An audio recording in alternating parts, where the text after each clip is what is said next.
what we are trying to do is stick to the original Silk Route that went from Europe to Xi'an. We are going to go through 8 different countries: Turkey, Georgia, Azerbaijan, Turkmenistan, into Uzbekistan, Kyrgyzstan, Kazakhstan, and dive into the Gobi Desert. Oh, it's going to be so cool. And couldn't find a better place to end the trip than in Xi'an. Such a cultural center. So we start in Istanbul, end up in Xi'an, 8,000 miles later. I don't know of anybody doing the entire Silk Road in 53 days on motorcycles except GlobeRiders. You know, it started with a dream, and slowly it started to take shape. This is not a tour that just happened overnight. It's a lot of planning because, you know, it's so many things to consider. How far can you ride with a bike? Politically, is it okay? How are the road conditions? Can we get gasoline? Are there hotels to host the group? Are there safe parking at the hotels? But it's all these uncertainties in a GlobeRiders tour that makes it unique. There are many tours that do things, you know, in a civilized way. GlobeRiders is one of the ones that goes for long distances, long time stretches. The truth of it is, this is a luxury adventure tour. You know, we're staying in the finest hotels, everything's arranged for us. We just have to show up and ride our motorcycles. What makes it different is sometimes that riding the motorcycles is exceptional. Life does not suck. Got a motorcycle, got some all right people to ride with. Life is good. And now, we ride. It's the pure riding experience. You know, you're going to have beautiful terrain to go through. You're going to have challenges on the road, bumpy road traffic, desert, perhaps a sandstorm thrown in there, who knows. But always the essence of these tours is really the cultures and the people. We don't just ride on from place to place to place, take a couple of snapshots and say, been there, done that. No, we really stop a lot of places and go out and are real tourists. And we get to see some places where many people never go.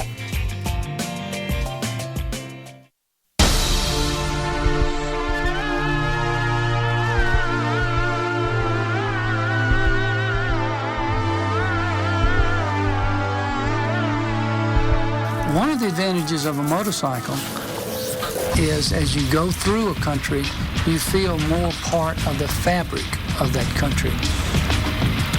Traveling on motorcycles is a better way to experience the places that you travel through.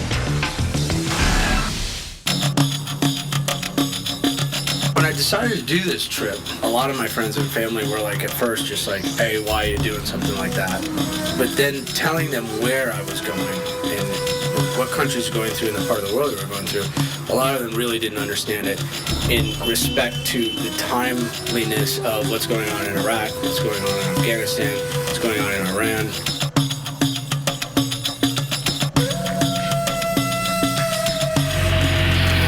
Well, I didn't worry that much about political safety until about a month before I left, and I visited my brother, and he said, you know, there was a coup in Kyrgyzstan over the weekend. And I thought he was joking.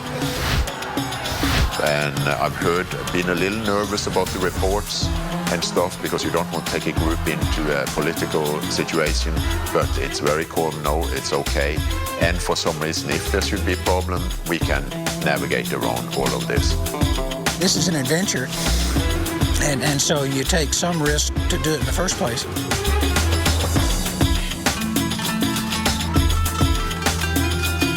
Boil life down to it, it's like you gotta breathe, you gotta eat, you gotta drink water, and you gotta see the sunrise on another day.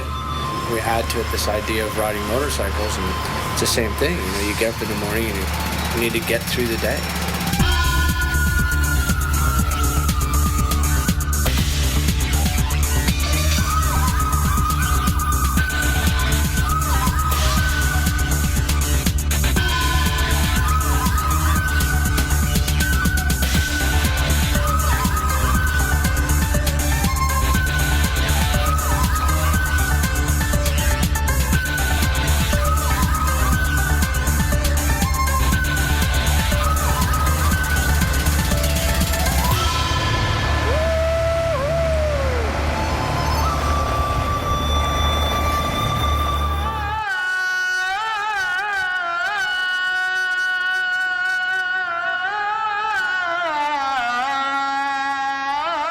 At dawn's first light, the wavering call to prayer is a spiritual reminder of how far we've come from home and family.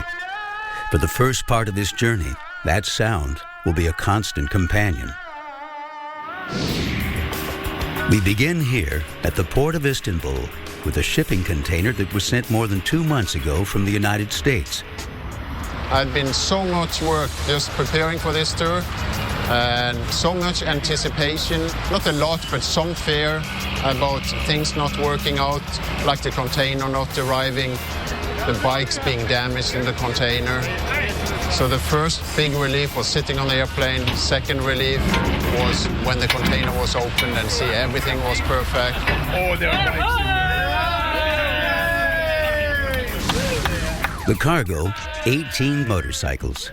With a few preparations, the bikes will be ready to take on the challenge of the Silk Road.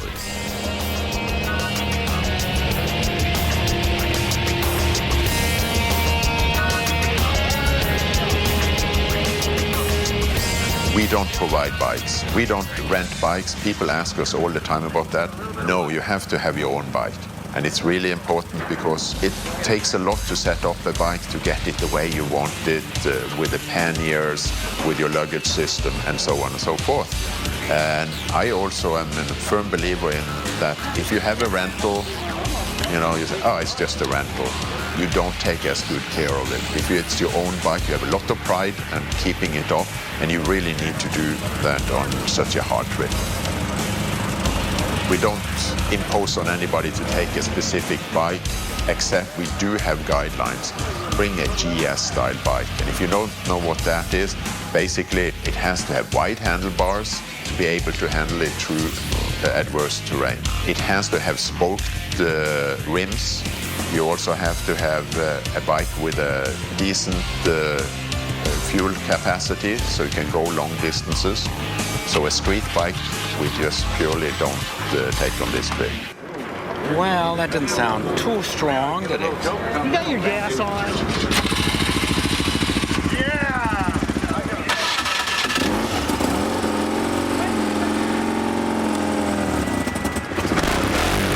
We got wheels. We're ready. I think this is probably the best fleet of bikes we ever had.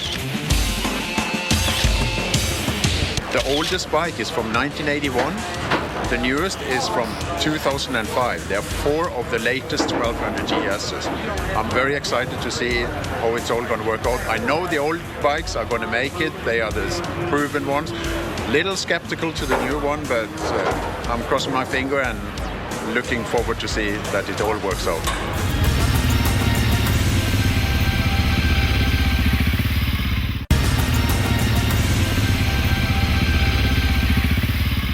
Got the bikes out of the container, and we're waiting for a few more things to happen, such as an inspector, customs inspector will come, will check the chassis numbers, license plates, and then they'll probably have us sign a couple more papers and let us go. This is how customs is. It's quite an extraordinary process because these guys here are used to container loads of stuff like raw materials or finished products, but they don't have second-hand motorcycles coming out of containers, especially coming here for touring purposes. So we're opening a lot of new gates for these guys and making some things happen for the first time. My name is Laura Siever. I'm 37 years old. I live in Seattle, and I'm riding what I affectionately call the Beast. Well, I'm Hans Muellers. I'm 58 years old, and I live now in New York City, best town in the world. My name is Jay Yannick, and I'm 67 years old, and I'm riding a BMW R1150 GS Adventure. Couldn't have asked for a better group. Everybody seems to be getting along, and pretty much equal riders. A lot of my friends asked me, or people that I would tell that I was going on this trip, they're like, oh, so are you going with friends of yours? So is it a group of your friends or whatever? I was like, no, I don't know a single one of them. Most people that come on this tour, they've been riding with us before, been referred from friends, or seen us on the internet. I've been working with this group for a long time. We have a forum on the internet where we communicate to each other and prepare psychologically and practically how to get everything together. Some of the people on this trip are new friends. Some of them are people that are my favorite people in the world. Some of the guys on our trip are a bit older, if I may say. It's like, wow, these old guys, but these are hardcore guys. I mean, these aren't just like, they've lived a life, you know. They're pretty incredible people. I mean, these are hardcore. I mean, this isn't your average people. To go on a tour like this, you have to be a very special person. It's not another weekend trip to the Alps. All respect to the people that tours there, but this is really a big commitment for anybody that go into signing up for GlobeRiders tours. It's a lot of commitment in time and money, but also in your head. You have to be tuned into this kind of travel because it's not going to be easy. And in reality, when people see the scope of the tour and the deep commitment it is, it's a lot of money, it's a lot of time, and you really have to be dedicated. So just mentally, I think most of these people are already ready to go on the tour. The thing I was most concerned about, having ridden in Istanbul before, was the Istanbul traffic. And this time, it worked out fine. Helge was able to arrange it where when we picked up the bikes, we took a ferry to almost where a hotel was and missed most of the Istanbul traffic.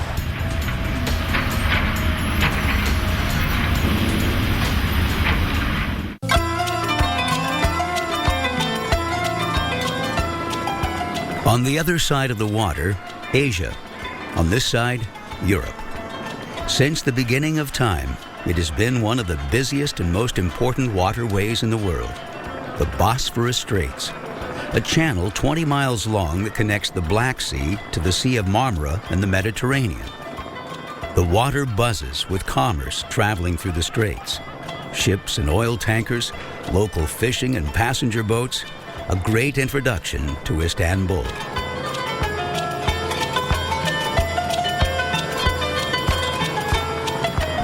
Istanbul is the last stop in Europe and the first stop in Asia. Turkey itself, not just Istanbul, but Turkey itself is a bridge between the East and the West.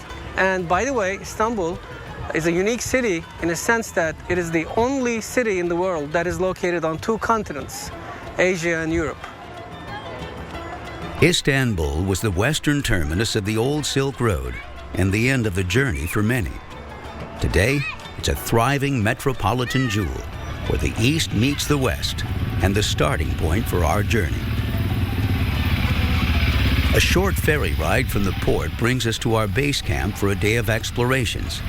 We're staying here in the heart of the old city. Automatic Turkish. You're a magician. Automatic Turkish. The Eastern Roman Empire chose this city as the capital city. Constantine the Great in 330 AD came here and he loved the location. He said, I'm moving my empire's capital here. So he named it after himself, called it Constantinopolis, and that's how the city started here. Eastern Roman Empire, capital of the Eastern Roman Empire. The 6th century was an age of glory for the Eastern Roman Empire. It was during this time period that the Basilica Cistern was built to store water for the great palace. Inside the underground cavern, a forest of marble columns. The Egyptian obelisk was brought here in AD 390, just before the division of the Eastern and Western Roman empires. The base is carved with pictures of the Roman emperor and his family, while hieroglyphics on the column describe the victories of the pharaoh and a sacrifice to the god of the sun, Amun-Ra. It was originally a third taller, but was broken by the time it arrived in Istanbul. At more than 3,500 years of age, it's definitely the oldest monument in the city.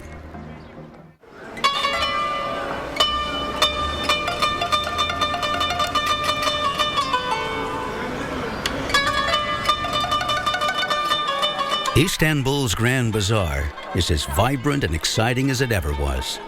With 18 gates and 60 streets inside, it's one of the largest covered markets in the world. And a maze of colorful trinkets and oddities, souvenirs, carpets, clothing, textiles, and antiques. If you want to buy carpet, first you must know if it's handmade or not. When you do carpet like this, you see there is no knot. One of the pile, when you take come out, is easy, and that means this is not handmade. Persian, Indian, Chinese, they are using single knot, like this, you know. This is Turkish, this is Persian knot, which is, you see, not different knot system. This is Turkish gordish, you know, gordish, Turkish double knotted, much tighter, much durable, you know, stronger, you know. And that way is different, you know, between our carpets and other countries. And that way, handmade, it's good, you know, because you can use forever handmade carpets. Different colored spices are the original commodity in the Egyptian or spice market. Istanbul's second largest covered bazaar is filled with the fragrances of the exotic East. Outside of the spice market, the new mosque. Only in Istanbul could a building this old be called new. The busy square overlooks the Golden Horn, an important waterway that separates the old and new parts of European Istanbul. The tower in the distance has dominated the skyline since 1348. Standing on the steps of the new mosque, one gets a sense of Istanbul as a city at the crossroads of time, geography, and culture. Its identity forever mixed between the ancient and the modern, the East and the West, religious and secular.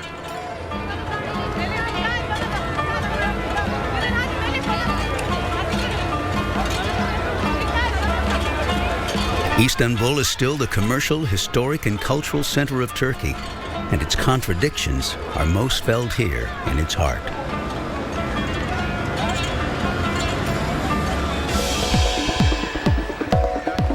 İstiklal Caddesi is a long pedestrian street in the Taksim shopping district, a place for locals and tourists alike.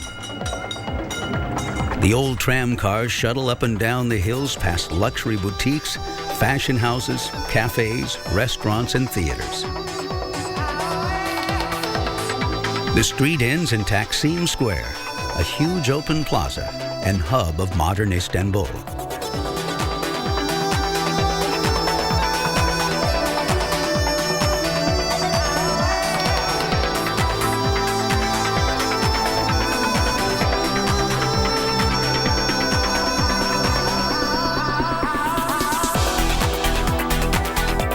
In the evening, Istanbul is a playground of entertainment options. Everything from a casual walk through one of her many neighborhoods to performance, music, art, and theater. Right across the street from the Blue House, nightlife in the form of an outdoor bazaar and cafe.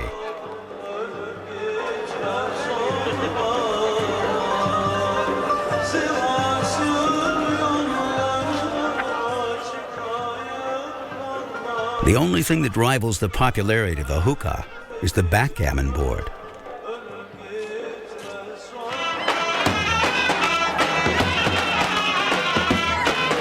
Just a few blocks away in a different neighborhood.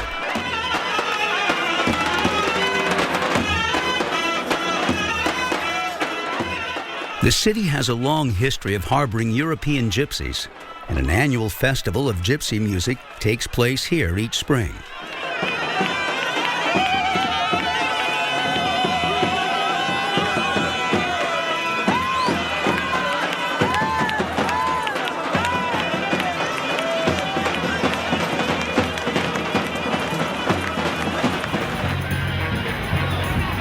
As the evening progresses, the bonfires begin.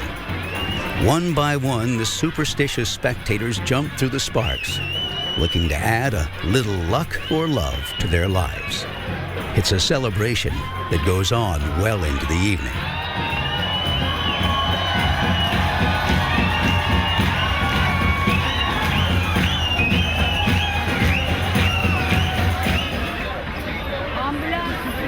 In the middle of the night, well after all the fires have died or been put out, only smoldering remains are left to tell the story. But it continues, with more fires and more fire jumpers in every back alley, deep into the Istanbul night.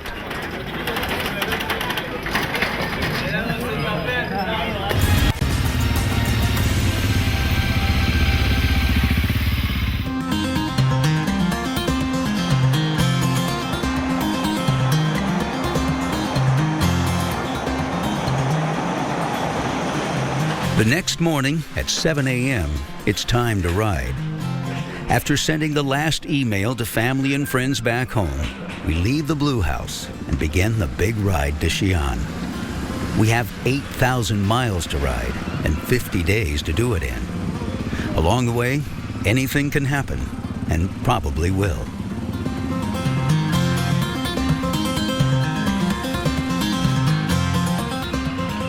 And in many ways, Istanbul is still my favorite city. It was before I came. I've been to Istanbul several times, and I still love Istanbul. It's just got such great sights. While it's a secular society, it has a Muslim influence in architecture mixed with some European. This makes it truly special. Once we got off the ferry from Istanbul, heading on into Turkey, the roads were beautiful, and the traffic was minimal, and good curves, everything you could ask for. In short order, the road brings us to Iznik, or ancient Nicaea, the birthplace of the Nicene Creed, an important stop on the Silk Road. During the Ottoman times in the 16th and 17th centuries, Iznik was famous for its tiles, now still decorating mosques and palaces in Istanbul.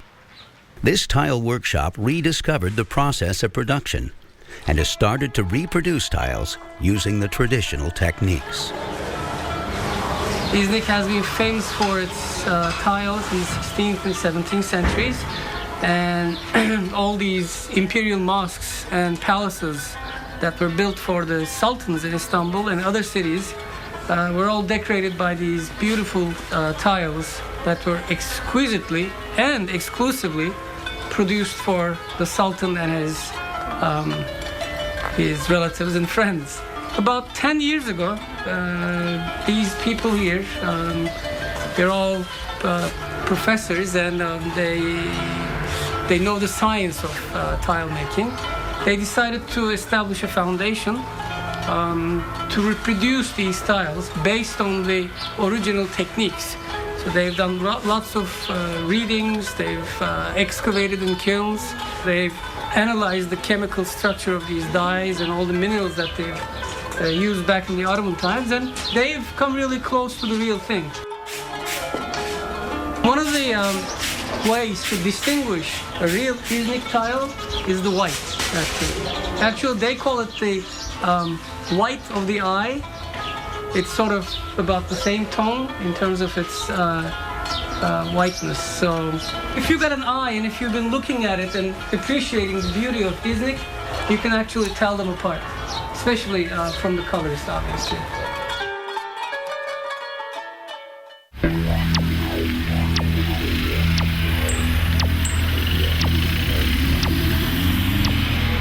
After leaving the historic village of Iznik, we're on the road to Bursa, the first capital of the Ottoman Empire and still the most important silk-producing center in Turkey. After parking the bikes, a chance to visit a major stop on the Silk Road, a 15th century bazaar where silk is still the main commodity.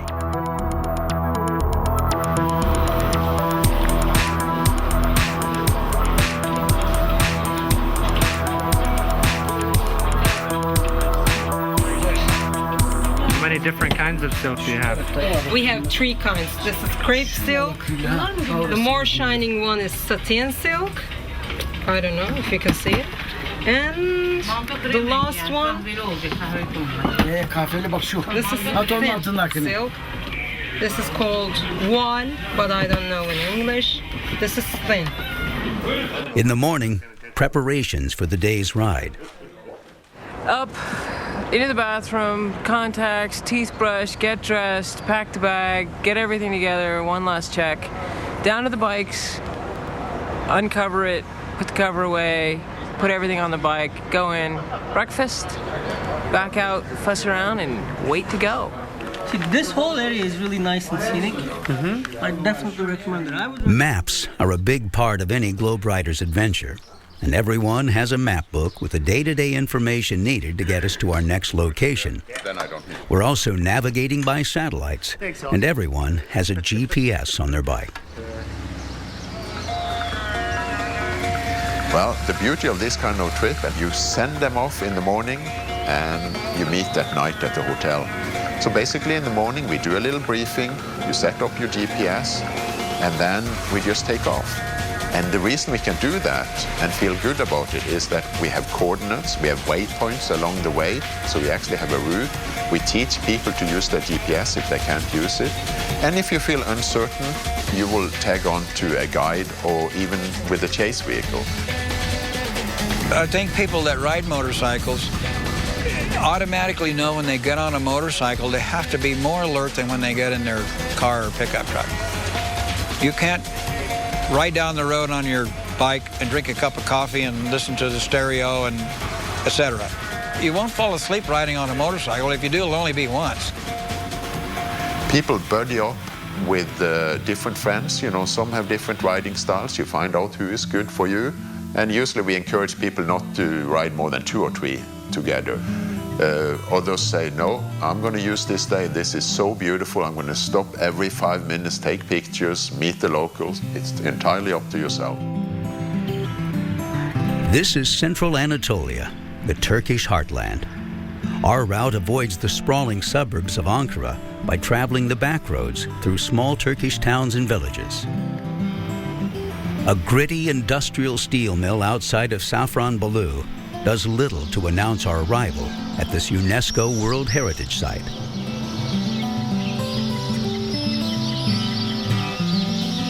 Safranbolu is best known for its collection of old Ottoman houses. An unusually large number of these wood and stucco homes survive today. A friendly policeman guides us through a maze of alleyways to the place we'll be staying tonight. An important rest stop for many centuries, an old caravanserai, an ancient camel motel that provided shelter, food, and care to caravans on the Silk Road, a forerunner of today's truck stops. This caravanserai was built in 1645 and was recently restored and turned into a hotel. During the Silk Road, all the civilizations that controlled Turkey supported and built a lot of different structures to enhance the trade on the Silk Road. And among them are actually the caravanserais. These caravanserais were totally free of charge, and all these caravans could stay up to 3 nights free of charge. The camels were taken care of, they were put into the stables, they were fed, and of course the people were also given food. And there are about 250 of these caravanserais in Turkey. Most of them are in ruins, but some have been restored and some have been nicely turned into hotels. The pace of life in this small town is worlds away from cities like Ankara or Istanbul.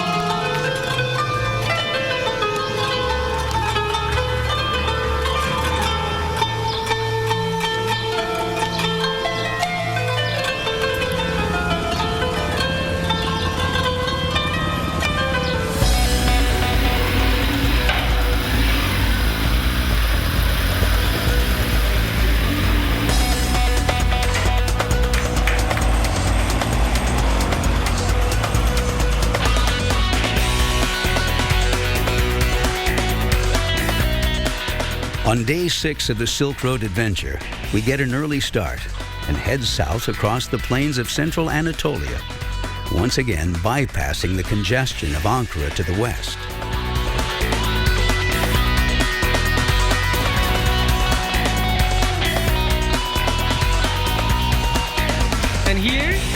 have the market day. Today is Sunday. Today is the weekly market day. What happens here is people from the surrounding villages bring their goods to sell, and also merchants from the town, the bigger towns, bring their goods like hardware. You're gonna see some hoses, some pliers, barbed wire, some pipes like this guy is carrying here now. So this is how how the villagers here meet their needs. So the merchants bring them every Sunday here. It's been a great ride. I think for me, having been in Turkey before, knowing that it's a beautiful place to ride, is seeing the other people. Most of the people we are traveling with have not been here before, and just seeing them being so happy and content and coming telling stories to you every day. Oh, I love that part of it, the travel.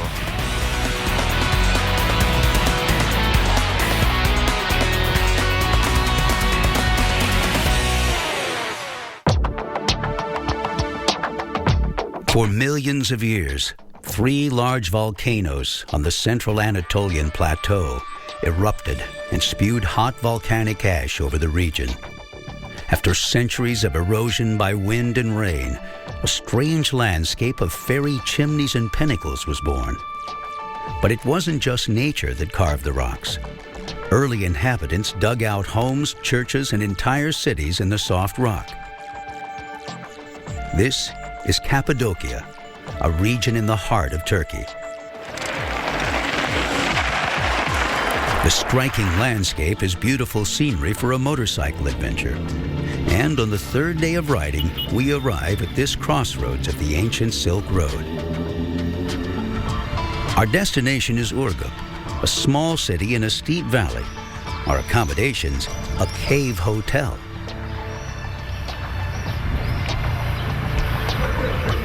In the morning, more historic caves.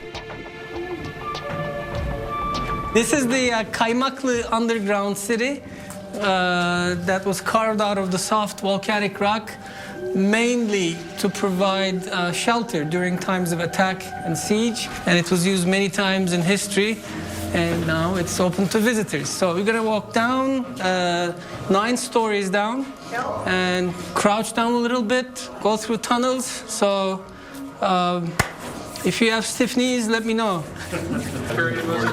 It started in the 4th and 5th centuries AD. That's a nice big room there. That is.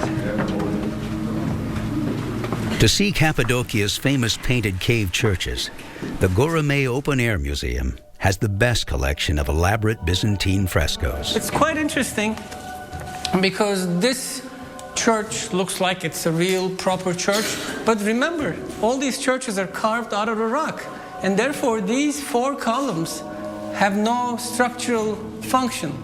Take these columns away and it's not going to collapse because it's carved.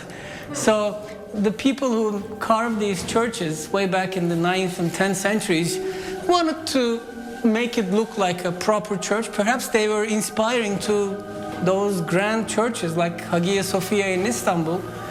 So let's talk about the frescoes a little bit. Up in the dome, we have Christ, Pantokrator, which means creator of all. He's doing the sign of benediction and holding the book of Gospels. We have the 4 evangelists in the corners. You can even see their names, Matthew, John, Mark here and Luke here. And I'm sure you'll recognize other scenes, crucifixion, right there. Again, remember the depiction of faces in Islam religion is not allowed. So that's one of the reasons why these early Muslims defaced most religious figures.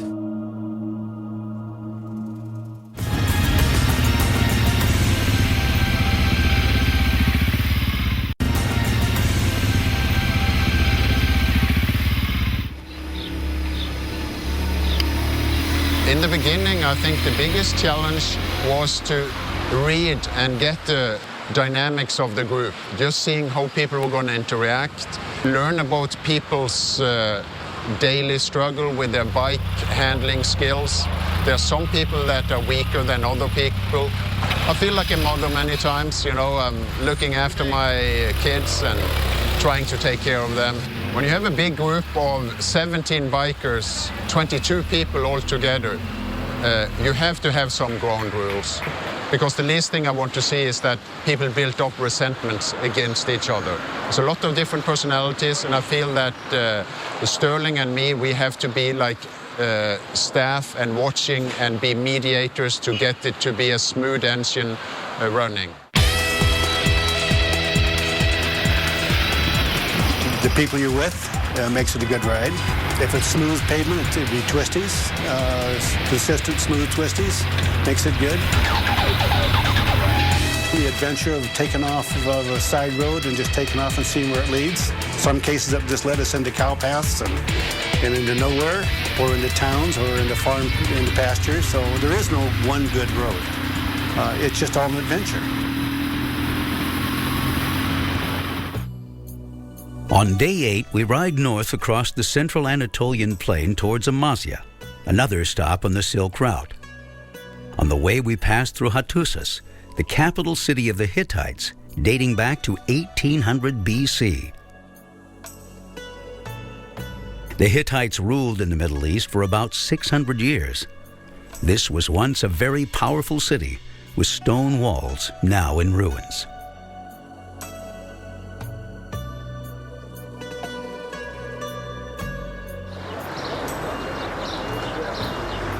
High above the north bank of the river, the ancient rock-cut tombs of the Pontic kings watch over the picturesque city below. Amasya is located on the banks of the ancient river Iris. It was once the capital of the Mithridatic kingdom and was also the training ground for many Ottoman princes before they became sultans. Located in a rocky ravine with the river running right through the middle of it, Amasya is a picture-perfect example of Turkish pride, and they have a lot to be proud of. The world's first historian and geographer was born here. After leaving Amasya and traveling through Europe and Africa, Strabo wrote dozens of books on history and geography. Much later in time, in 1919, the father of modern-day Turkey, Mustafa Kemal, or Ataturk, hid out in Amasya after escaping occupied Istanbul. It was here where he met with friends and fathered the modern principles of Turkish independence. The timbered houses on the north bank of the river are particularly fine examples of Ottoman civil architecture from the 19th century. These buildings usually have 2 stories. The rooms on the ground floor were grouped around a spacious hall and included kitchens, servants' quarters, and dining rooms, with the upper floor consisting of bedrooms. As most people on this group must have noticed, the life in the city and life in the village are totally 2 different lives in Turkey. This life in Istanbul or any other big city like Ankara or Izmir is, you have to hurry somewhere, you have to work hard to make a living, and it's just like any other Western city. But whereas in the countryside, when you travel to the remote parts of Turkey, like we did on this trip, you see life going at a different pace. First of all, it revolves around nature. It revolves around agriculture, and because most of it is still based on farming. And therefore, as you ride through the Turkish countryside, you see a lot of men just sitting around. It looks like they do nothing, play backgammon, drink tea. But, it's a part of their cycle. But there's some periods of the year that they really work hard, work in the fields, go to the town, try and sell their crops. Therefore, I think during these trips, people come to an understanding of what other cultures go through, how their life revolves, and what hardships they have to endure. And I think one starts appreciating the agricultural life even more. No cars here. You say that we are going to have tea with the mayor. What was that all about, Kaz? Veni Vidi Vici. We came, we saw, we conquered. This is the town where Julius Caesar said that famous word. And as we stopped here, we're standing in front of the mayor's office and he's inviting us for tea. So this is Turkish hospitality for you.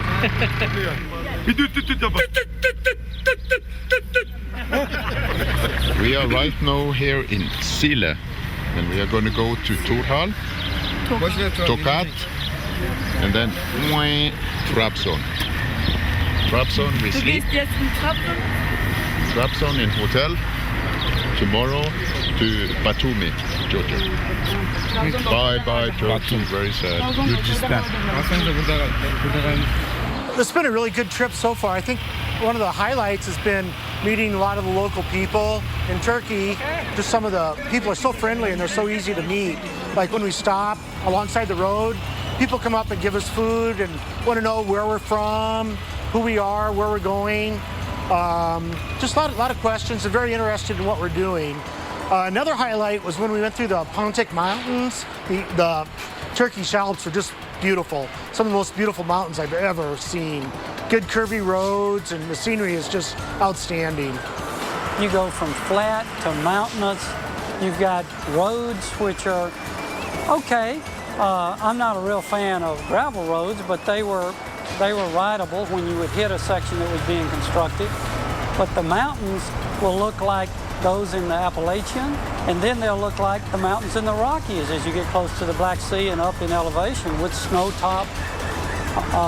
It's really beautiful. Turkey, I believe, offers everything that a biker wants. It's got a lot of history, rich heritage, and obviously we also have what a motorcycler wants, a good country with lots of scenery and twisties, and for the off-road enthusiast, a lot of good off-roads.